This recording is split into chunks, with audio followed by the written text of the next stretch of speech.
नमस्कार प्रतिमा जी। स्वागत है नमस्कार। आपका। आपके सिपाही में स्वागत है आपका। आप बहुत पहला बहुत महिला धन्यवाद। होंगे। आप पहला महिला होंगे आपके सिपाही के स्पेस में, तो बधाई हो आपको। बहुत बहुत शुक्रिया मैम। और हमें भी बहुत अच्छा लगा। धन्यवाद। और a very happy new year to you. Same to you ma'am. Thank you so much.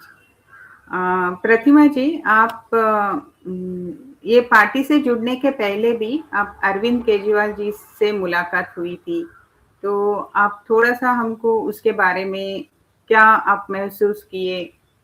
क्या था आपका अनुभव उनके साथ मिलके? उसके बारे में ज़रा-सा बताइएगा। हाँ, ये 2011 की बात है। गांधीनगर के लवाद गांव में चुनी काका करके जो थे वो गोचर जमीन को लेके एक मुहिम चला रहे थे, आंदोलन चला रहे थे, जो कि सरकार ने रक्षा शक्ति यूनिवर्सिटी को दे दी थी। तो उनके सपोर्ट में अरविंद केजरीवाल जी और सुनीता केजरीवाल जी आए हुए थे। और मुझे बहुत गर्व है कि पूरे गुजरात से उनका स्वागत करने में अहमदाबाद एयरपोर्ट में मैं मात्र एक महिला थी। हमारे साथी मित्र बहुत सारे थे लेकिन सब मेल थे, और फीमेल में मैं एक थी। तो बहुत अच्छा लगा उस दिन। हम अरविंद जी के साथ, सुनीता जी के साथ कम से कम 4-5 घंटे बिताए, और उनको इतने नजदीक से पहली बार मिले, जाने। और उसके 1 साल बाद आम आदमी पार्टी का गठन हुआ। तो उस दिन भी हमें बहुत प्राउड हुआ था कि हम ऐसे पर्सन से मिल रहे जो देश में एक नई क्रांति लाएंगे। उस टाइम पे तो मतलब पता नहीं था कि राजकारण में आएंगे अरविंद जी, और हम भी राजकारण में जाएंगे और एक राजकीय पार्टी की स्थापना होगी। लेकिन बहुत अच्छा लगा था उस टाइम पे भी। हमने बहुत अच्छा महसूस किया था कि हम ऐसे बंदे से मिले। बहुत ही खूब। आपको क्या प्रेरित किया जो आप आम आदमी पार्टी में जुड़ने का?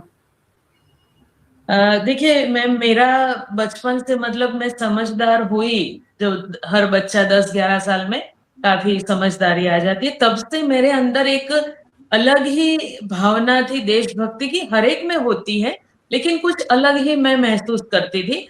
और तब हमारे बड़ोदरा शहर में बड़ौदा डेयरी का बड़ौदा डेयरी के जो दूध के भाव 25 पैसे बढ़े थे।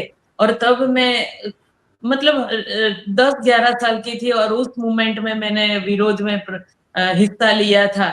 तब से मैं एक अंदर एक जोश, जुनून, एक क्रांतिकारी कह सकते हैं, खुद के अंदर क्रांतिकारी था।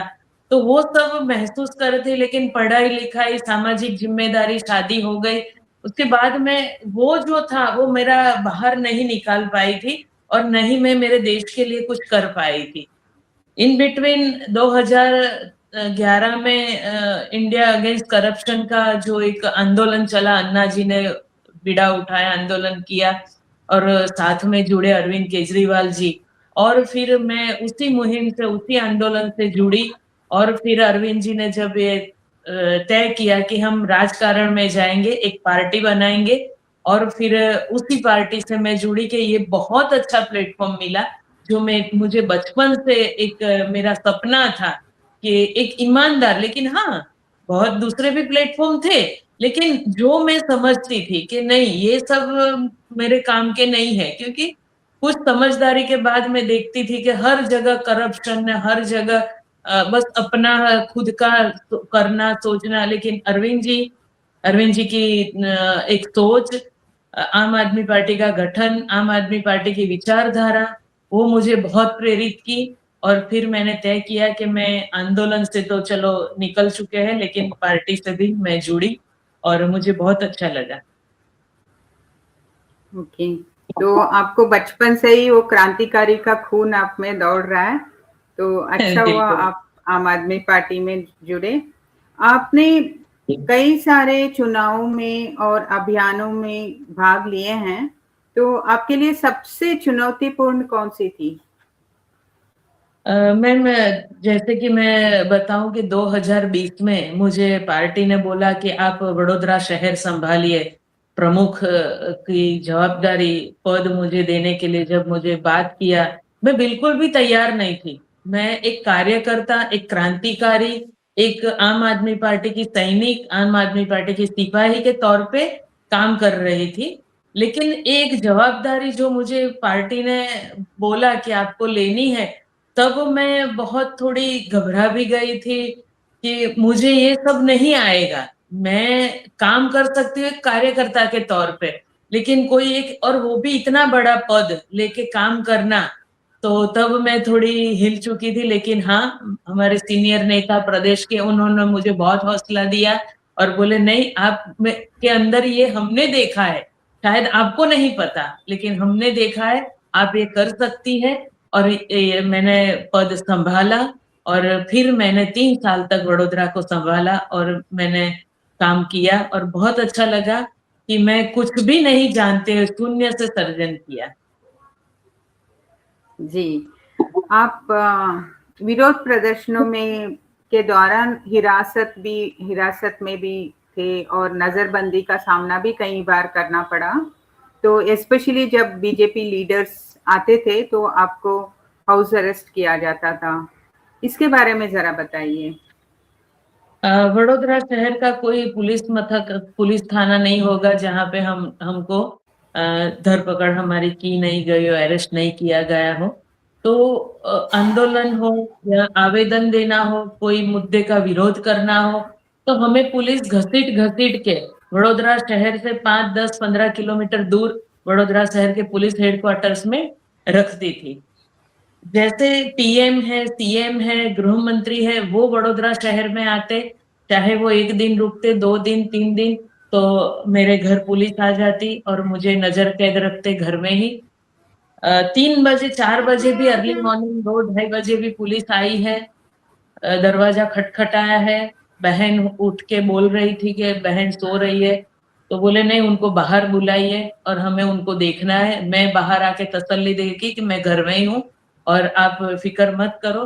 तब जाके वो लोग घर के सामने बैठते और जब तक जो भी नेता सीएम पीएम के गृह मंत्री नहीं वडोदरा छोड़ते नहीं, तब तक मेरे घर पे पुलिस रहती। सब शुरुआत में तो मेरे घर मेल पुलिस आती थी। मैंने ऑब्जेक्ट किया कि ये सही नहीं है, एक मैं फीमेल हूँ और मेरे घर मेल पुलिस ठीक नहीं है। तब जाके उन्होंने मेल फीमेल दोनों पुलिस मेरे घर पे बिठाते और मुझे नजर कैद रखते थे। जी, तो आप गुजरात में आम आदमी पार्टी के विकास के को कैसे देखते हो? आप आगे का कैसा रहेगा? गुजरात में बहुत अच्छा एक विकल्प मिला है जनता को और जनता भी 2022 में भी बहुत अच्छा माहौल था। हमारी सरकार बनते बनते रह गई, लेकिन हाँ, हमारी पार्टी नेशनल जरूर बनी। उसमें पार्टी को नेशनल बनाने में गुजराती लोगों ने बहुत अच्छा खासा अपना योगदान दिया, वोट शेयर बढ़ा, वोट किया। अगली विधानसभा इलेक्शन जब होगा तब मैं 100% नहीं 1000% कह सकती हूँ आम आदमी पार्टी की सरकार बनती है।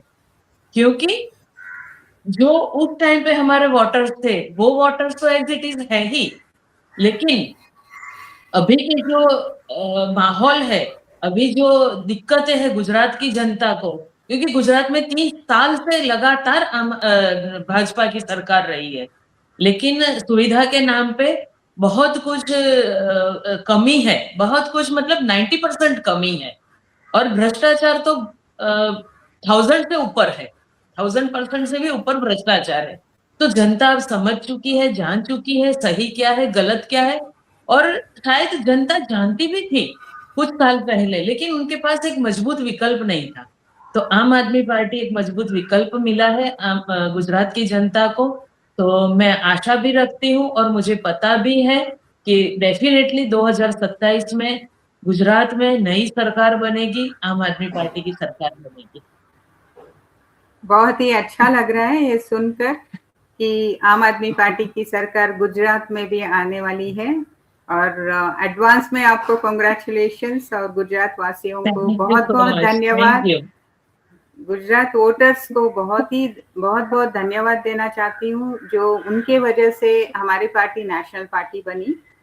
तो सभी को बोलना चाहती हूँ कि ये स्पेस कल रहेगा जो एक्स पे और और ज्यादा जुड़े, गुजरात के लोग ज्यादा जुड़े और प्रतिमा जी से ज्यादा प्रश्न भी पूछ सकते हो, आप अपना प्रश्न भी रख सकते हो।